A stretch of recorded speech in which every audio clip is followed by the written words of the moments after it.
Welcome to another episode of the Federal Newswire Lunch Hour Podcast with your host, Andrew Langer. Well, hey there, everybody. Welcome to another episode of the Lunch Hour with Federal Newswire. I am your host, Andrew Langer, and this is one of my favorite kinds of interviews to do because it covers some of my great passions. My guest is Dr. Stephen C. Meyer. He is the director of the Center for Science and Culture at the Discovery Institute, which is a West Coast-based think tank. We're going to ask Dr. Meyer about that in a moment. He's got a big brain. Again, the interviews that I love doing. He's got an undergraduate degree in physics and earth sciences. But then a PhD from a little-known university in the UK called Cambridge. He has got a PhD, and you're going to forgive me, Dr. Meyer. It's in the history and philosophy of science. That's right. Remind me of this. Yeah. History and philosophy of science. I did my PhD in a subject called Origin of Life Biology. So I'm all mixed up. A bit of a scientist, a bit of a philosopher, all mixed together. We're going to get into this. Well, let's start there, which is, were you always interested in science? And how did you make the transition from, I'm going to say this, I'm going to differentiate, maybe I shouldn't differentiate, between the hard sciences, physics and earth science, to the history, philosophy, and then the philosophies surrounding life sciences. Talk a little bit about that. Right. Well, I've always been interested in the sciences from a very young age, but I was especially interested in the intersection of science and philosophy, the questions where the philosophical considerations came into play when you were looking at scientific issues. So I've written on the question of the origin of the first life. Mm-hmm. And I've written on the question of Darwinian evolution and the origin of animal life. And most recently, in my most recent book, I address issues about the origin and structure of the universe, issues in cosmology. So in the old days, in the time of the scientific revolution, before the term scientist was coined, scientists, Kepler, Boyle, Newton, Galileo, were called natural philosophers. Yeah. And so there wasn't a firm demarcation between what constituted science and what constituted deeper deliberations about what as natural philosophers or scientists, the early scientists were finding. So there was this kind of, I think, healthier understanding that we have evidence and we have good thinking about the evidence, and that's how human understanding advances. There isn't a special area of scientific inquiry that's different than every other type of every other form of rationality. Well, and it's interesting, right? Because as we greater understand science, and for those of you who don't know, and I was explaining this to Steve before the show. So I don't have a degree in science. I have a degree in international relations and a graduate degree in public administration. But I was raised by an environmental scientist and an epidemiologist, and so my childhood household was sort of steeped in this. I constantly, in fact, Steve, I was fortunate enough to watch my dad get interviewed for a documentary about asbestos policy last week, and got to sort of sit and listen to him pontificate a little bit more. And this gets into my point, which is there are all kinds of philosophical questions. And as science gets better and as technology becomes more advanced, we are always grappling with thorny issues of ethics and philosophy and how those things ought to inform both our scientific research, but also as that research gets applied in the general public. Want to get your thoughts here. Well, I think there's a key issue right now in the public sphere about the nature of science itself. There are two different concepts of science afoot. One is that science is a set of conclusions that are the consequence of an agreed consensus of a body of experts. And so you have a lot of appeals to settled science, consensus science, the science says, etc., with the definite article, the science.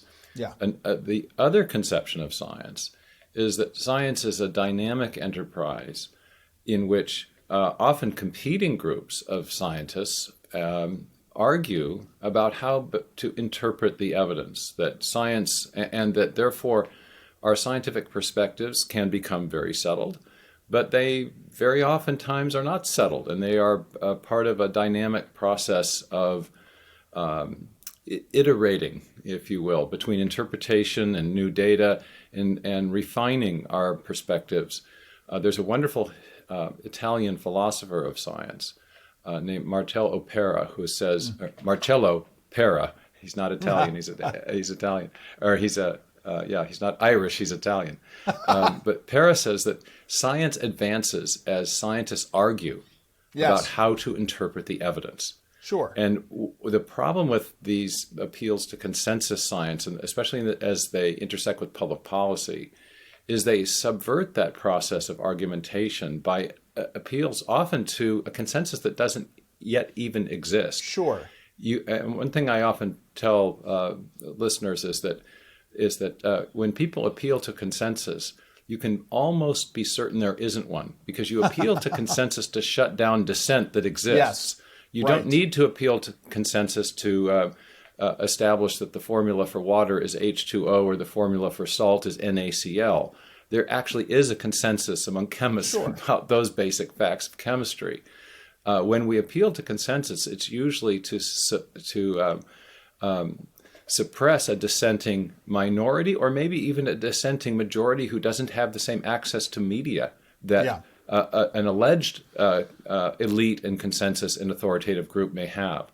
So I think this concept of science as consensus is extremely deleterious for the practice of science itself, but it's also dangerous for public policy, because when you have a false consensus being proffered onto the public, then you end up inevitably getting A, bad science, and B, ruled by scientific experts, rather than a genuine democratic process where we can weigh the competing arguments and weigh what they mean for public policy.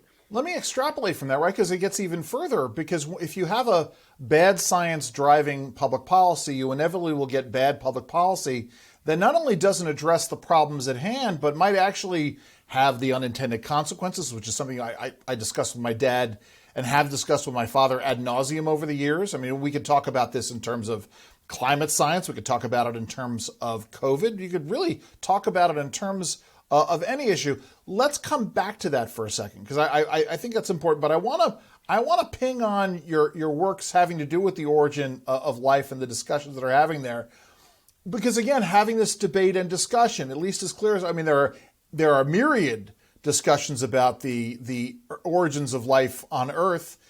For many years, the consensus was, for those of you listening, I used air quotes, those of you on TV could see it.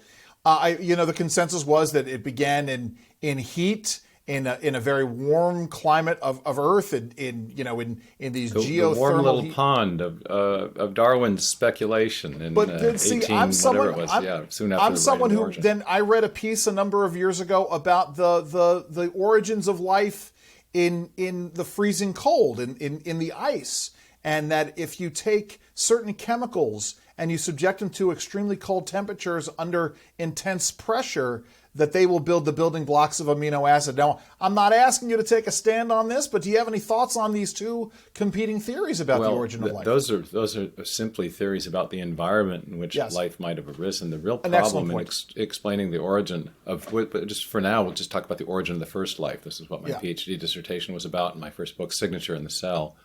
That we all have gone through high school biology courses, some through college biology courses. Inevitably, if you take a course like that, you'll see the experimental apparatus of two scientists from the 1950s named Miller and Urey. And this is their famed spark discharge chamber, where they zapped some gases that allegedly resembled the atmospheric gases on the early Earth. The primordial soup. It's something to do with the primordial soup theory. Yeah. And they were able to produce two or three of the protein-forming amino acids, of which there are 20 total. Yeah. Neither they nor anyone subsequent to them has been able to get those amino acids to link together to form what are called polypeptides under prebiotic conditions. It's hard to form a polypeptide or a protein in the presence of water. So we have this problem if you're thinking that life arose in a prebiotic soup. How do you get to the next stage? Because proteins are big, complicated molecules. and they perform all the important jobs in cells by virtue of their three-dimensional shapes. So if you think of a toolbox, you've got your hammer, your saw, your wrench. Each of those have different shapes, and they can perform different functions in virtue of those shapes. Proteins similarly perform all the most important jobs in cells by virtue of their three-dimensional, what are called conformations. But they only get those three-dimensional conformations if the amino acids out of which they are arranged fold into very specific shapes. So the amino acids form chains. If they fold properly, they'll do a job. If they won't, if they don't fold properly, they won't. Well, the Miller-Urey experiment, in the best possible interpretation, just produced a few of the beads on the chain. Didn't tell how the chain got linked together, nor how it would get to fold properly. To do that, we know in biology you need the information that's stored in the DNA molecule, which provides the instructions for arranging the amino acids to cause the proteins. So we were so far away from building anything that resembled a living cell in that experiment, but yet there it is in all the textbooks, and it's presented as support for the dominant chemical evolutionary model, which, as it now happens, almost no scientists think works, including the people working in origin of life research. Yeah. But it's presented as a consensus view such that it's in the textbooks for high school and college students. And so you have this huge disparity between what people working in the field actually know about the relevance of that experiment, which is basically it has no relevance, and how it's presented to the public. And this type of disparity exists in many, many fields, especially if there's a philosophical or political dimension to the scientific this discussion. then gets into, right, the issue of tribalism, right? So if this debate were now to come out in the public scope and someone were to go out and say, like if I were to go on XYZ cable news channel and poo-poo the concept of the primordial soup and the origin of life theory, there would be an angry outpouring as to why I may be very well correct in terms of the way the scientific debate is currently being held, but yet because of the lack of public understanding and the political tribalism of the time, because of my own political beliefs, I would be labeled as some kind of biology denialist. Yeah, science denier. I mean, Yeah. a little bit less so with this debate because even the leading scientists in the field are now acknowledging that, in effect, we got nothing. We don't have a theory of the chemical evolutionary origin of life that works. But still, the depictions of the experiments and the description of its supposed relevance is right there in the textbook. And there's a huge number of Professor James Tour, a great organic chemist from Rice University, has been putting out a lot of videos, and he's shown that there's a huge percentage of the public that think that we have made life in the laboratory. And we have not. Nothing close to that. And even perhaps, if we had made life in the laboratory, it wouldn't show that life had arisen by an undirected process because, after all, it would be we who were making the life. That's right. So, and, thank goodness for that. I mean, at least as clear as I can tell, it's one of these areas where... probably good news for the human race. I sort of, as I wrestle with the ethics of all of this, with my own ethical humanist education growing up. But let's add the other dimension to this, right? We're talking about three dimensions. Let's talk about the fourth or fifth dimension in all of this, which is the idea that there was some outside force acting on this. The concept of, and I mean this in the best way, the concept of intelligent design. I want to talk about multiverses in a moment. Let's talk about intelligence design now, and how, as we sort of go through is, first of all, let's talk about the science-based aspects of it, but let's talk about the issue here. Yeah, sure. Well, you asked earlier how I got into all this. I attended a conference in my 20s when I was a young scientist. I was working as a geophysicist doing digital signal processing for an oil company. A big conference came to our city. And one of the topics at the conference was the origin of the first life. The conference was divided between those who affirmed the standard evolutionary model and those who were skeptical of it. And I found, listening to this, that it seemed like the skeptics had the much better arguments. And in fact, even the people who were affirming the model acknowledged that the model didn't work. And that the big reason that the model didn't work was the presence, not just of the molecules that we've heard of, the DNA and the RNA and the proteins, but that the DNA and RNA in particular contain information. They contain information in a digital form. And this goes back to a discovery that was made by not just Watson and Crick, but later Crick working more on a solo basis, Watson and Crick elucidated the double helix structure of the DNA molecule. But in 1958, Francis Crick formulated something called the sequence hypothesis, in which he proposed that the 4 chemical subunits that run along the interior of that famed double helix, these chemical subunits are called bases or nucleotide bases, that these subunits are functioning like alphabetic letters in a written language or like digital characters in a section of software. That is to say, it's not their physical or chemical properties that gives them their function, but as a sequence, it's their arrangement in accord with it's their precise sequential arrangement in accord with a code, later elucidated and now known as the genetic code. So you had genetic text functioning as representational information in accord with a code. Now, that was a mind-blowing discovery, and it turns out that that's the big problem in explaining the origin of life, because the chemistry does not want to produce the code. It interacts with each. Simple chemicals do not move in an informational direction in that way. And so this was the big problem, and I got intrigued with this, and as I studied the different attempts to explain the origin of information, it was clear that they all failed, except for one type of explanation of which we know, which is that whenever we see information and we trace it back to its source, we always come to a mind, not an immaterial process. There was one of the great information scientists who was applying information theory to molecular biology, and he said the creation of new information is habitually associated with conscious activity. And I got to thinking, well, if that's true, then perhaps the information we're seeing in the DNA molecule is evidence of conscious activity. After all, if we see a paragraph, there was a writer. If we see a radio signal with information in it, we know it goes back to a broadcaster. If there was a hieroglyphic inscription, it goes back to a scribe. Perhaps the information in DNA is pointing back to a designing intelligence. You know something? Even I'm thinking about this. Even if it's an imprint of a some kind of an animal as a fossil, or the fossilized remains, you can point to something that left that. You can point to the fossilized footprint of something.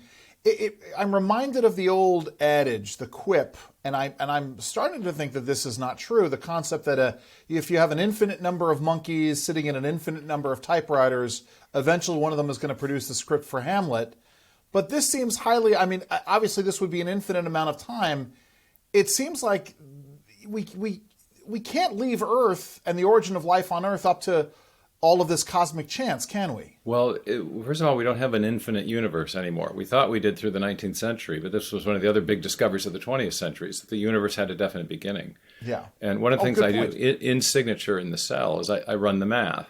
And you can calculate how difficult the probability problem is in relation to the number of opportunities you have to solve the probability problem, the number of trials that could be run since the beginning of the universe till now. And it turns out that it's a smidgen, a tiny, tiny fraction of the number of opportunities you would need to have a reasonable chance of generating even one functional DNA molecule with a section of code that would be capable of building a protein.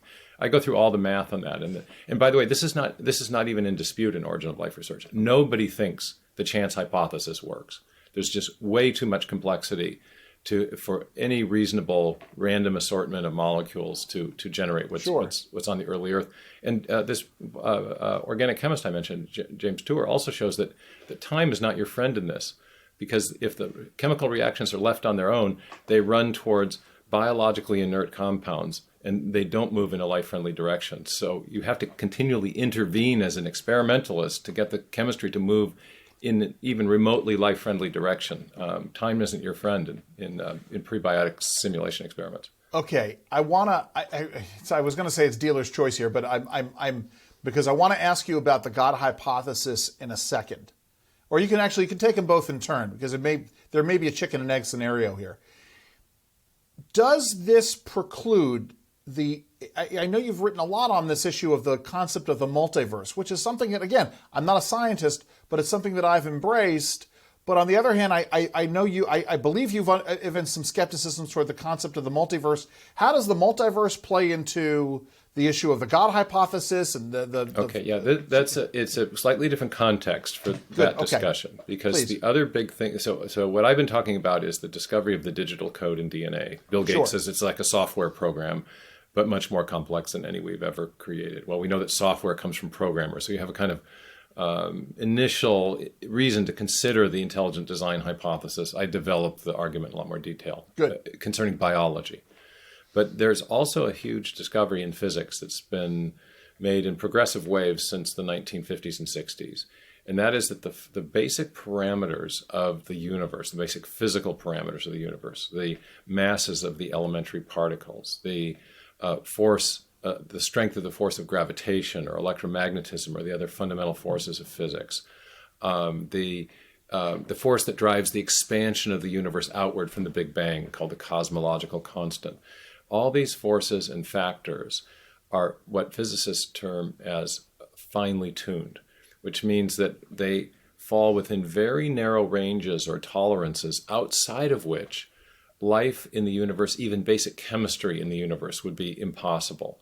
And it turns out that each of these factors is balanced on a kind of razor's edge, that very small differences in the masses of elementary particles, or the force driving the expansion of the universe, or the ratio of the gravitational force to the electromagnetic force, et cetera, would result in a life-unfriendly universe. So we live in a universe that is kind of in factor after factor falls in a Goldilocks zone, just right. Not too strong, not too weak, not too fast, not too slow. I'm sorry, and that's for the entire universe, or that's for the entire universe? It also applies to our local planetary system as well. There's fine-tuning at that level. So the question is, how do you explain the origin of this fine-tuning? And one of the scientists who first started discovering these fine-tuning parameters was a hard-bitten scientific materialist / atheist named Sir Fred Hoyle, great British astrophysicist. And he had resisted the conclusion of the Big Bang because he thought it supported the Genesis account, and so he came up with another theory called the steady state, which was eventually refuted. But after discovering some of these fine-tuning parameters... Time out for a second. Let's be really clear. The steady state means that the universe is and has always existed in the way that it is. Yeah, it's neither expanding outward from a beginning nor contracting inward towards an ending. Got it. All right. It's static.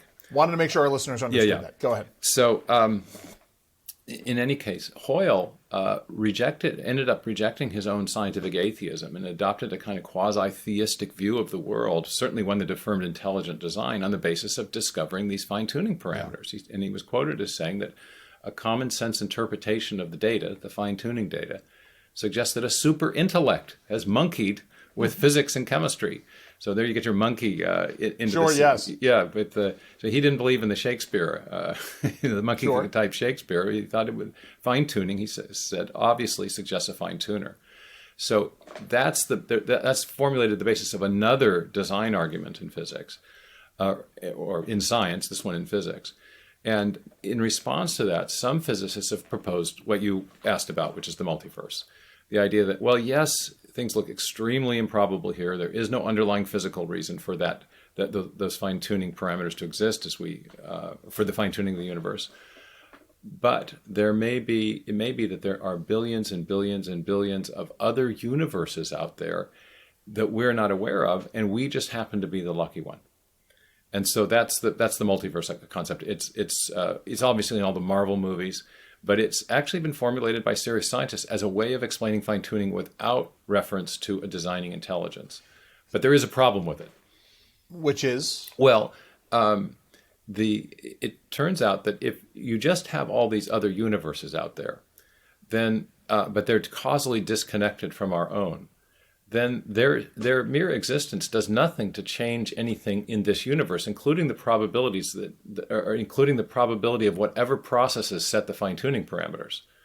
So the mere existence of other universes doesn't solve the problem. In virtue of that, the multiverse advocates propose that there's an underlying universe-generating mechanism or mechanisms that spit out these new universes, including ours, so they can portray our universe as a kind of lucky winner in a giant cosmic lottery. And that's where the rub comes in, because it turns out that these universe-generating mechanisms themselves require prior, exquisite, unexplained fine-tuning. Sure. And they've just pushed the fine-tuning problem out of view from our universe to the universe-generating mechanisms. I guess for me, it's like I've always thought that if there is this intelligent entity or entities that have engaged in this fine-tuning, that maybe they are existing in one of these other universes. Like, to me, it's one of the things that it explains a lot of the various theologies that believe in an afterlife or another plane of existence or what have you, that maybe what we've all thought about these things are really, that's, other areas of existence or other. What are your thoughts here? I mean, is this ultimately, theistic? I'm inclined to think that the multiverses, which you can provide a physical description of them with mathematics, but I think at the end of the day, I think most likely the multiverse is an exercise in generating mathematical castles in the air.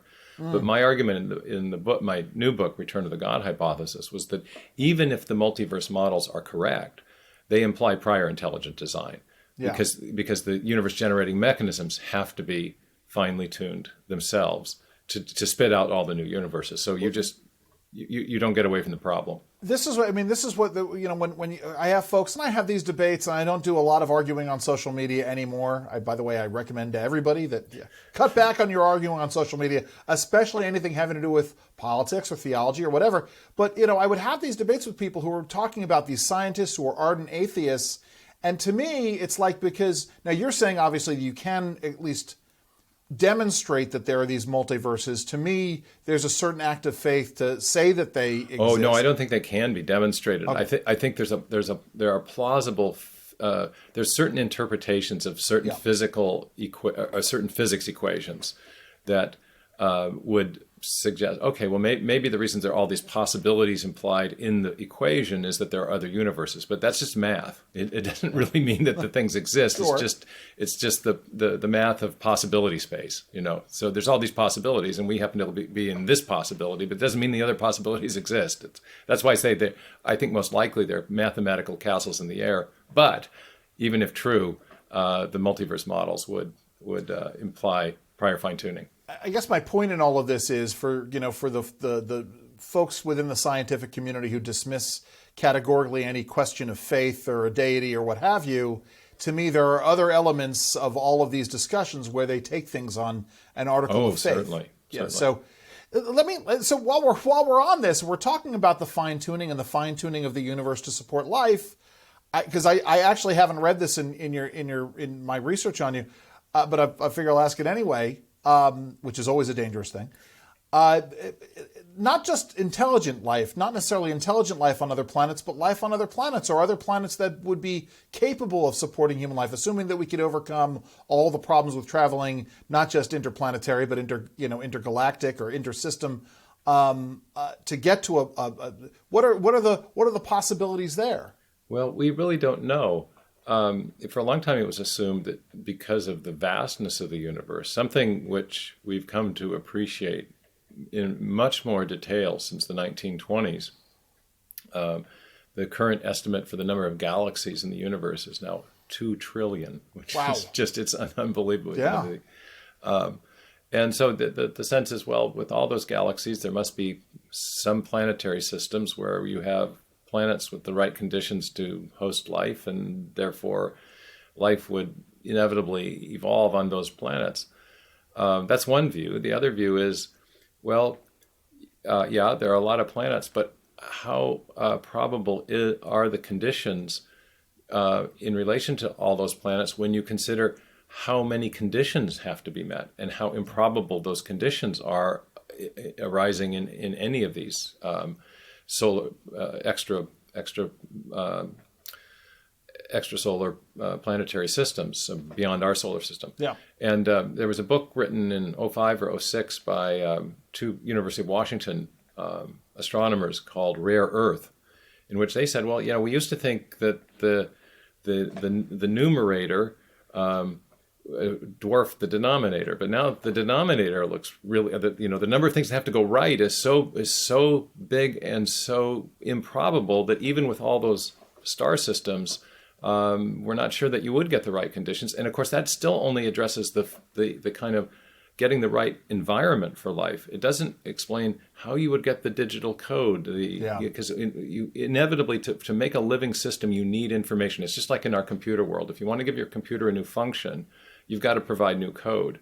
And to build molecules that could perform life-relevant processes, you have to have an exquisite amount of information. So I'm agnostic on the question Sure. I'm a little bit more skeptical that it exists anywhere else than I was before.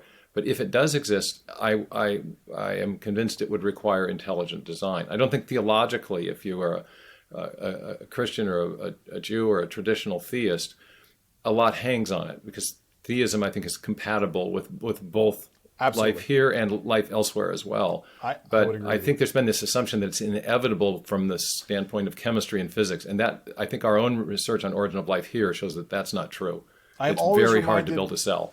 Always reminded of what the author Douglas Adams said, the author of The Hitchhiker's Guide to the Galaxy, which is that essentially the population of the universe is zero, because if you divide a trillion by more than a trillion, in terms of these chances, ultimately your answer is as infinitesimally small as to be close to zero. That is, might as well be zero. I've always found that. Well, if that you just funny. look out in our own solar system, and Right. you got the big gas giants out there, completely inhospitable. Anything closer to the sun than our planet, very inhospitable. The closest planet to our system is Mars. It's roughly the same size, a bit smaller. But a few things there just didn't go right. Yeah. And so, we are just the right axial tilt, just the right distance. We've got the right kind of geology that allows for the plate tectonic activity. We have a moon that stabilizes our axial tilt and creates tides. All these things are very advantageous to life. So there's a lot of factors that have to go right. And another planet very close to us in the same solar system didn't get all those things right, and it's completely lifeless, whereas our planet's suffused with life. Let's talk the blue about jewel. Yes, absolutely. Let's talk about that, and let's talk about that in relation to climate and climate science and climate policy debates. And I'm someone who is I've read a lot about the Milankovitch cycles. The relationship between axial tilt, the wobble of the Earth, the distance of the Earth in its orbit between the Earth and the Sun, and how that relates there. But we watch this. And we see these discussions about climate and about consensus. At the same time, we're seeing other planets in the solar system warm and cool. In light of all of this, what are your thoughts on how we... most importantly, I'm sorry about this, Steve. As I'm also fond of saying, we could agree today that the climate is changing on Earth, and that climate change is anthropogenic in nature, that man is driving it, and yet that still wouldn't tell us exactly what we ought to be doing as a planet to deal with it. What are your thoughts here? Well, I think the first thing I would say is that there's a lot more dissent about the standard anthropogenic global warming hypothesis within the scientific community than the public has learned about from media reports. We have scientists within our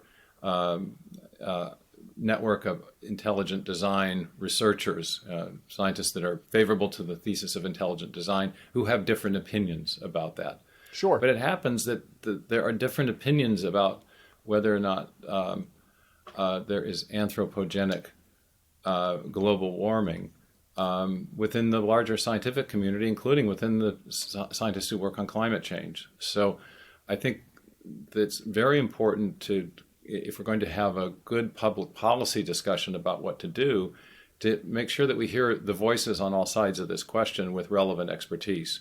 And so we all know the scientists who have argued for the standard models of sometimes catastrophic global warming, but there are other scientists like Richard Lindzen at MIT, endowed chair in atmospheric physics or climate science, Will Happer at Princeton, Richard Spencer at NASA. What kind of a consensus is it when you have voices like that who are saying, hold on, there's something wrong with the standard view? There's a website in Portland that has, I think, over 30,000 scientists who have signed a statement of dissent expressing their disagreement with the standard claims about human-caused global warming. And there are a number of issues that need to be teased apart. Is there a global warming on a long cycle timetable? How significant is the effect? Is it modest, or is it actually catastrophic? Is it caused by human activity, or is this solar cycle or something that's completely natural? Yeah. And given the size of the effect, is it actually harmful to the prospects for human flourishing on the planet? And then there's the policy question. In light of whatever you decide about the first three questions, what do we do about it? I mean, all those things have to be teased apart. And I'm not an expert in this, but I have watched the way consensus has shut down debate about Darwinism. And I know that there are very good arguments and very good reasons to be skeptical about Darwinian evolution. And so my main point is I'd like to see this debate aired out in a much more open way without the claim that the science has settled it, because science doesn't always come with the definite article. There are differences of opinion among scientists that need to be adjudicated with open And all it takes debate. is for somebody like Galileo to say, "Hey, by the way, the Earth's not the center of the known universe," and that's going against the consensus. Again, using air quotes for those of you who are not watching but listening. But how? Let's sort of take this. Let's not come back to the question of consensus, because I think I agree with you that it's really a political statement when you're talking about consensus. What happens when you shut down debate in terms of other policies, not just climate, but sort of general science-based public policy? Well, you What's end the up real world with, implication? you end up with technocracy or scientocracy, rule by scientific, not by all of science, or all the scientists, but by the scientists who happen to be closest to power at the time and who have the ability to impose their view on the wider culture and to tell the politicians, hey, this is what the science says. And we saw that a bit with the lockdown policies on COVID, and now there's quite a lot of information coming out that suggests that maybe those weren't so effective after all. So I think we have scientific debates in medicine, we have scientific debates about public health policy, we have scientific debates about environmental policy. We have scientific debates that are relevant to deciding all those questions. I retain the view that one of the reasons we elect politicians in a democracy is for them to weigh the competing interests and potential goods or ills that may be at stake in any given debate, including debates about science. The scientists can tell us, sometimes they can tell us what the facts are, and sometimes they can also tell us, well, here's the best interpretation of the facts. Although oftentimes there can be debates about what the facts are 100%. and also debates about how to interpret the facts among the scientists themselves. Right. And so one of the reasons we need people of a judicious political mindset is to weigh those competing arguments and then come up with decisions that are in the best interest of the public and remain accountable to the public once those decisions are made. If we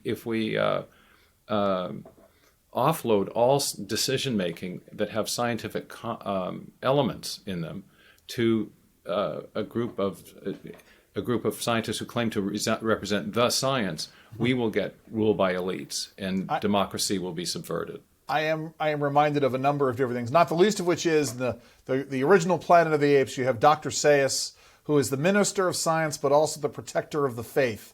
And he is the one who is judging what is science and what is not science. I had forgotten that, but that's what you get. You end up getting dogma. You get ruled by a dogmatic elite if you have the wrong conception of science. It's not that science is bad, but if we have the wrong conception of science as ruled by consensus of a small group of elites, we will end up subverting democracy. Well, and also, right, you don't get a real airing of the unintended consequences. You don't get a true measurement of comparing and contrasting risks. I mean, I know that this is in your area of expertise, but I mentioned the asbestos debate early on. Not that, listen, if you're an asbestos worker and you breathe in asbestos over the course of even a short time, you have a chance of getting asbestosis or mesothelioma. But if you wear a mask and you can encapsulate your asbestos, your risks are minimized.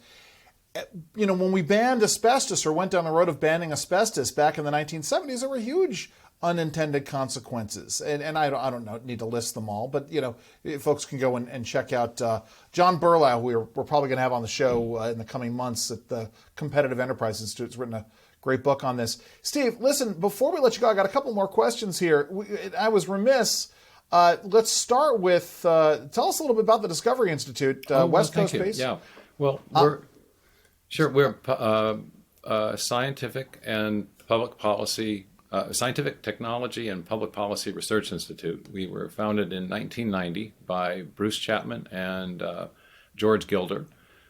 George very famously wrote Wealth and Poverty, which was read by President Reagan in the hospital after he'd been shot, and was later assigned to all members of the Reagan cabinet as required reading. George has written numerous wonderful books on economics and technology. Bruce was an ambassador in the Reagan administration and served under Edwin Meese. And when they finished their time of service, they thought, what we really need is a think tank that focuses on technology, economics, and science, those sorts of issues. But we need a think tank that's not operating in Washington, D.C. So it has some distance from the cut and thrust of short-term political concerns. And so they started it in Seattle. But they meant it to be what they called a distributive think tank. We have fellows and scholars now all over the world. And I direct one of the programs there. It's called the Center for Science and Culture.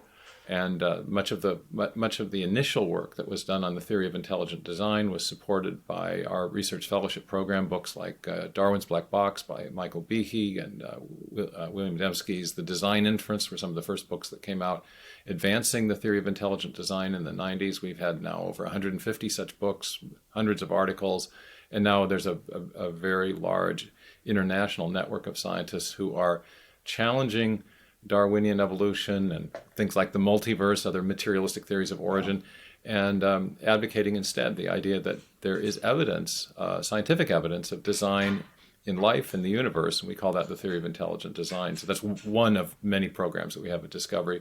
We have other programs on economics, science and technology, science policy, some things on defense, religion and public life, and so forth. So it's a broad-based think tank with lots of different programs, but we're maybe best known because of the controversy around the theory of intelligent design, and that I'm afraid is the fault of me and my colleagues who well, you do good service. I will tell you, I've been out for a couple of policy conferences out in Seattle, getting ready to head out there this early summer, actually late spring, early summer in June. Very excited for this because Seattle's a neat place. We're looking forward to getting down for a couple of days to Mount Rainier. Let me ask you this. I'm gonna throw this on you. I think it's important for our listeners and our viewers to sort of understand that the folks we have on, yes, they are involved in these very deep and meaningful issues, but you have lives outside of this. What are some of the things? What are some of your outside interests that you do when you're not deeply thinking about the God hypothesis and intelligent design? Well, I'd like to play basketball with my sons and hike in some of these great areas in the Northwest, from Mount Rainier to Whidbey Island, the San Juan Islands, which are gorgeous. I'm a compulsive swimmer. I have to get in, my daughter and I both have to get into all bodies of water, irrespective of how cold the water is. It's just a strange thing that I must be genetically programmed. Sure. So I love the outdoors and most athletic events and sports and things. So that's great. Yeah, we're looking forward to it. I'm going to be hitting you up for some recommendations on places to go when I'm out there. First of all, are you working on any new books? When's the next book coming out? Well, I've had 4 books plus 500 pages each since first going under contract in 2007. I just finished The Return of the God Hypothesis in 2021. The paperback comes out with a new epilogue April 4th. And right now I'm quite content to be advancing the message of those books and to not for a while be under deadline with a publisher. It's like having a homework assignment that you never finish. So it's glad.